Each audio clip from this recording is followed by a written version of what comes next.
Hi everyone, this is Ms. Romani, and today we will be introduced to the section of the course that deals with biotechnology by learning about some of the tools that are used during genetic engineering. So to start, let's address the question, what is biotechnology? At its simplest, biotechnology is basically technology that is based on biology. Biotechnology harnesses cellular and biomolecular processes to develop technologies and products that can help improve our lives and the health of our planet. There are many different areas in which biotechnology has had an impact.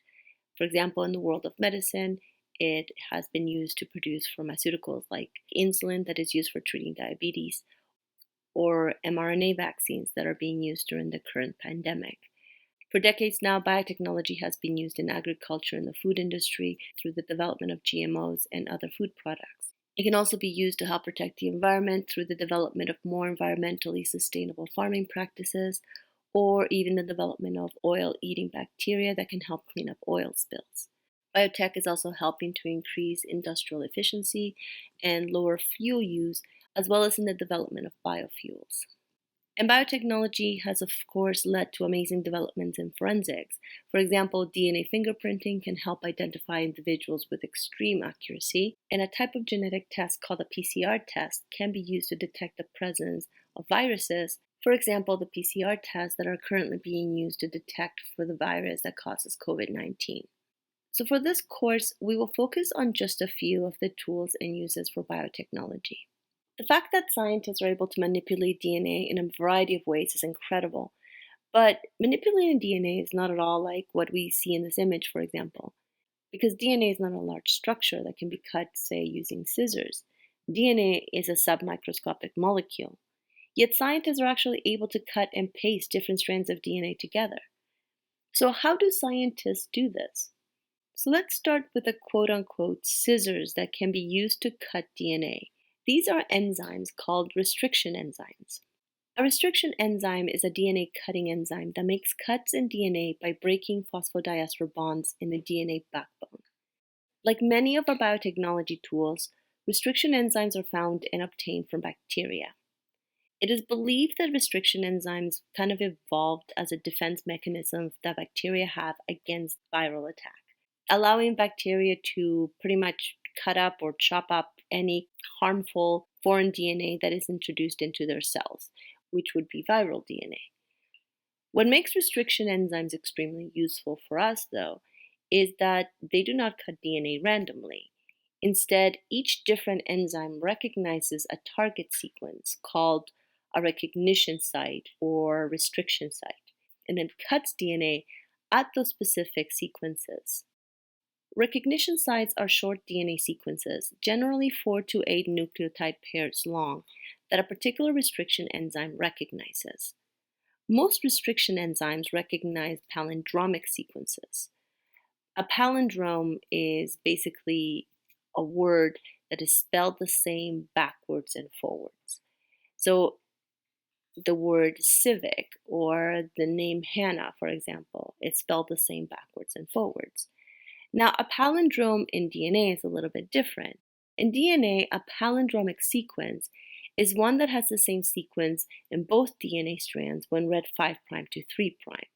In this example, the sequence GATTC is read in the top strand 5' to 3', but also in its complementary strand when it's read 5' to 3' also.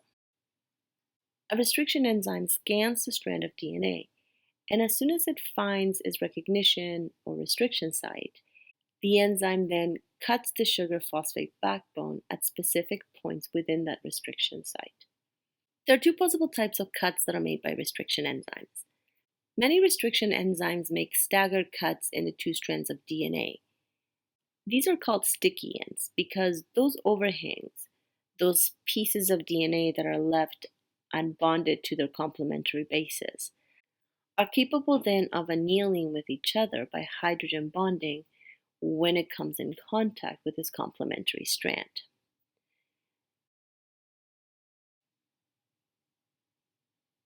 Some restriction enzymes, on the other hand, are blunt cutters. They cut straight down the middle of a target sequence and leave no overhang. In other words, they leave no bases unpaired. Here's a table showing some common restriction enzymes. EcoR1, for example, is the one that we looked at in the first example. It's the one at the very top of this table. And it recognizes the sequence GAATTC, cutting it by leaving sticky ends. And as you can see, restriction enzymes have weird names. And that is because they are named for the bacteria species they are isolated from. Remember, we get restriction enzymes from bacteria. For example, EcoR1 is actually isolated from E. coli bacteria. Okay, so now since we use restriction enzymes as scissors to cut DNA, we also need to have a way to glue DNA together. And we do in the enzyme called DNA ligase. And this is an enzyme that you've met before during the DNA replication lesson. DNA ligase is responsible for joining newly synthesized DNA fragments during DNA replication, like for example, the Okazaki fragments in the lagging strands. So just like it does during DNA replication, DNA ligase can join strands of DNA together by forming phosphodiester bonds between a sugar and a phosphate group in the backbone of the molecule. Since sticky ends are able to anneal or stick together by hydrogen bonding between complementary bases, DNA ligase tends to work best when joining two DNA strands that are cut with the same restriction enzyme and therefore have the same complementary sticky ends. But this doesn't mean that blunt-ended fragments cannot be joined. They can. They are just harder to join. The ligation reaction is less efficient and more likely to fail. A type of DNA ligase called T4 DNA ligase is actually one that is very often used to join blunt ends. Another tool in our biotechnology toolbox is one that allows us to separate DNA fragments according to their size. And this is done using a technique called gel electrophoresis. Maybe you've seen an image like this one before. This is an image of several fragments of DNA on a piece of gel. The process for separating these fragments is called gel electrophoresis. Gel electrophoresis does not only allow us to separate DNA fragments, but as you can see here, it also allows us to visualize those fragments. It is called gel electrophoresis because it uses an electrical current to separate the DNA as it moves through a gel. The gel used is an agarose gel that is obtained from seaweed. And the way that the process works is like this. Electricity can actually be used to separate DNA because DNA is actually a negatively charged molecule. And that is because of the presence of the phosphate groups in that sugar-phosphate backbone of DNA. So the gel that is used has wells at the top, into which a sample of DNA containing fragments of DNA of different sizes can be added. So you will have a sample of DNA, it will have cut up DNA inside the sample, which has DNA of different sizes. And those DNA fragments are placed into those wells within the gel. Then electricity is applied. A negative electrode is added to the top of the gel where the DNA samples are introduced, and a positive electrode is added to the bottom of the gel at the opposite end of where the DNA was added. And since DNA is negatively charged, it will be attracted to the positive charge at the bottom of the gel and travel towards it. Because as you may remember, opposite charges attract. So the negatively charged DNA is attracted to the positively charged electrode. However, and this is the important part, the DNA fragments will not travel at the same rate. That is, they will not travel at the same speed. Shorter fragments will actually travel through the gel much faster and will reach the bottom of the gel faster than the longer fragments. And that is because the gel is actually made up of microscopic pores through which the DNA fragments can travel. The smaller the size of the fragment, the faster it is able to move through the pores of the gel, and the larger the fragments are, the more difficult it will find to move through the porous gel, and as a result will move slower. So the electricity is applied, and the fragments will move down the gel from the negative end to the positive end. And before the smallest fragments can reach the bottom of the gel, the electricity is cut off, and the DNA fragments will be stuck wherever they manage to travel on the gel. The smallest fragments will be closer to the bottom, and the largest will be closest to the top. And so that's the basic principle then of how gel electrophoresis can separate DNA by size. Let's see how it works in a little bit more detail. To start, a casting tray is prepared, usually a plastic tray, and it's prepared with some agarose gel and hooked up to a power supply. A comb is then used to make holes in the gel at the top of it where the DNA samples will be loaded onto the gel. Now, it is important to track the movement of DNA on the gel, and for this, a colored loading dye is mixed with the DNA sample. A buffer solution is then added to the gel. This will help the conduction of electricity throughout the gel, and then the DNA samples and dye are loaded onto the wells.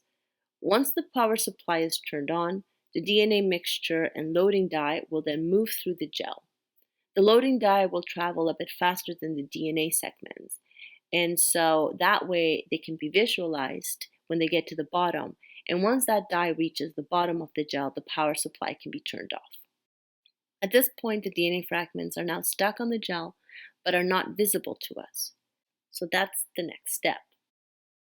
To observe the DNA molecules, we then treat the agarose gel with ethadium bromide solution, which easily binds to the DNA molecules.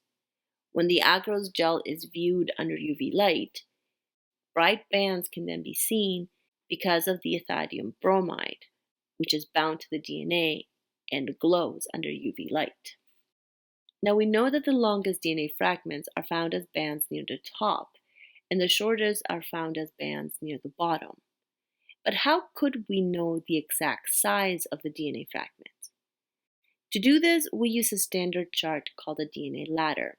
A DNA ladder is basically a solution of DNA molecules that contains DNA fragments of very different but known lengths.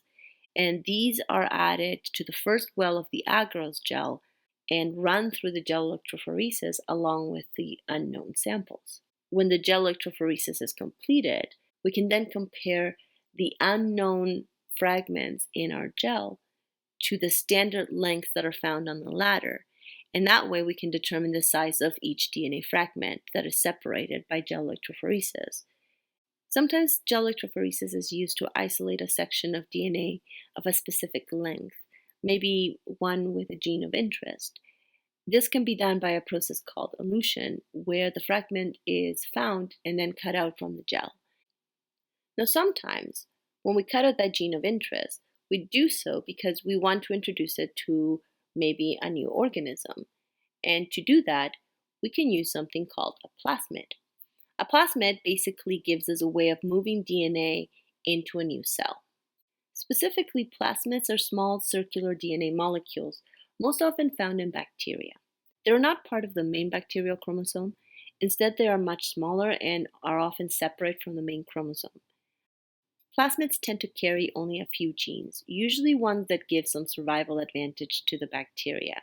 For example, genes for antibiotic resistance are commonly found in plasmids. In nature, this can actually be quite problematic because, as a matter of fact, plasmids can move from one bacteria cell to another.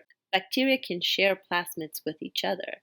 It's a process called conjugation, and because a lot of the times these plasmids carry antibiotic resistance genes, it means that bacteria can pick up antibiotic resistance from other bacteria, which makes the problems of superbugs much greater. However, as far as we are concerned for biotechnology, this ability of plasmids to move from one bacteria cell to another is actually quite useful because that means that bacteria can take up plasmids. This is a process called transformation and one that we can take advantage of. In a lab, artificially produced plasmids can be used as vectors. That is, they can be used as vehicles to transfer foreign DNA into a bacteria cell. Now, the plasmids that are made to be used during biotechnology are ones that contain recognition sites or restriction sites for specific restriction enzymes. This way, they can be cut open by specific restriction enzymes in order to introduce new genes into the plasmid. The plasmid with a new gene can then be transferred into a bacteria cell, and this whole process is called recombinant DNA technology. So recombinant DNA technology utilizes the tools that we have learned so far, restriction enzymes, DNA ligase, gel electrophoresis, and plasmids in order to introduce a new gene into a bacterial cell. The term recombinant DNA refers to DNA that is created using DNA pieces from two or more different organisms. Often in biotechnology, we combine human genes with bacteria genes using plasmids. For example, the human gene that codes for the production of the hormone insulin is added into the genome of bacteria using a plasmid in order to get bacteria to produce insulin for the treatment of diabetes. So in short, recombinant DNA technology works by introducing a gene of interest, like a human insulin gene, say, into a plasmid, and then joining them using DNA ligase. The plasmid with the gene is then introduced into a bacteria cell. In the bacteria cell, it will then code for the production of a new protein, in this case, let's say human insulin, basically turning a bacteria into a human protein factory. Of course, there's a little bit more detail and a little bit more that is involved in this process. So let's take it now step by step. Let's say we want to introduce a gene into bacteria cells. This gene, labeled here as the foreign gene, could be a human gene that codes for the human protein insulin. So to obtain the gene from the human genome, human DNA will need to be cut by restriction enzymes that will recognize restriction sites on either end of the gene. That is, we will need to find which restriction enzyme will cut the DNA so that the gene of interest is found in whole within the fragment, but also so that only the insulin gene is found in that fragment and not a whole bunch of other genes. And once the DNA is in pieces, the fragment that contains the insulin gene can then be separated from the other fragments using gel electrophoresis, which separates the pieces by size, and then it can be isolated on the gel and removed. So now that we have our foreign gene isolated, we need to choose a plasmid. This plasmid has three very important features. A gene for antibiotic resistance. This one in particular provides resistance to ampicillin. This gene will make it so that any bacteria that contain the plasmid will not be killed by this particular antibiotic. Next, a gene for the production of an enzyme called beta-galactosidase, called the ligase gene for short. The reason for these two genes will be made clear in a minute. For now, let's focus on the third feature of this plasmid, a recognition site to a specific restriction enzyme. The specific restriction enzyme is the one that was used to cut the foreign gene that we want to introduce into the plasmid, the gene for, say, human insulin. The main idea here is that both the plasmid DNA and the foreign DNA, the human DNA, are both cut with the same type of restriction enzyme. This way, they will form complementary sticky ends that will easily anneal with each other when the plasmid and the gene come in contact. Then DNA ligase can be used to join the gene and the fragment together by forming new phosphodiester bonds between them. Now let's go back to the beta-galactosidase gene, the ligase gene. The recognition site for the restriction enzyme in the plasmid is actually found in the middle of that gene, which means that when the piece of foreign DNA is inserted into the plasmid, it actually is inserted in the middle of the ligase gene, which then inactivates that gene. But why is it so important for the new gene to inactivate the ligase gene? Here's why. This inactivation is done in order to be able to recognize which bacteria successfully ended up with the foreign gene. And we can do this because the ligase gene codes for an enzyme that produces a blue product. Here's the thing. The process of introducing a foreign gene into a plasmid is not always successful. Very often, the plasmid is opened up by the restriction enzyme and then closed up and sealed by DNA ligase without ever getting the new gene into the plasmid. The plasmids that do manage to take up the gene, however, will end up disrupting the ligase gene, making that gene useless. Meanwhile, the plasmids that do not receive the new gene have an unbroken and therefore active ligase gene. This gene, when active, turns bacteria colonies blue when they are grown in a specific nutrient. Therefore, at the end of the experiment, when the bacteria colonies are grown, the white colonies are those in which the ligase gene is inactive, meaning that they are colonies of bacteria that receive the foreign gene. At this point in the process, then, the scientists will know that the white colonies of bacteria will be ones that have the foreign gene and will be able to produce the protein product that they want. Say, for example, they will be able to produce human insulin. The blue colonies will not have that foreign gene and will not be able to produce that protein product. Now, we did skip a step. Once the foreign gene has been introduced into this plasmid, the plasmid must now be introduced to the bacteria. This is a process called transformation, which then leads us to the last piece of the puzzle, the presence of the ampicillin-resistant gene in the plasmid. Why was that gene needed? And why was the bacteria grown in a medium containing the antibiotic ampicillin? The reason is because the process of transformation very often fails.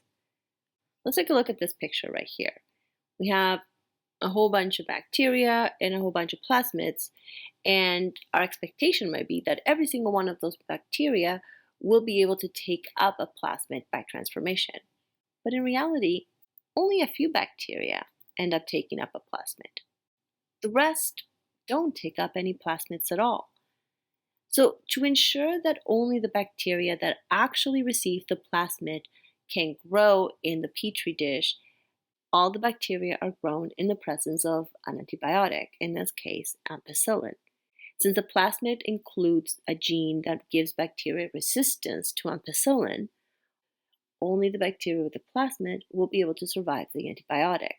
The rest, the ones for which transformation did not work and did not take up the plasmid, those bacteria will be killed by the antibiotic and will not form a colony. So to summarize, at the end of the entire process, only the white colonies have the target DNA. The bacteria that did not pick up the plasmid are not able to grow at all in the presence of the antibiotic and are not going to be found in the petri dish. Now, the bacteria that grow blue in the petri dish were the ones that picked up the plasmids that did not contain the foreign gene. So in these bacteria, the ligase gene is still active and is able to produce that blue color. So now that we know how recombinant DNA technology works, let's explore briefly how it is used.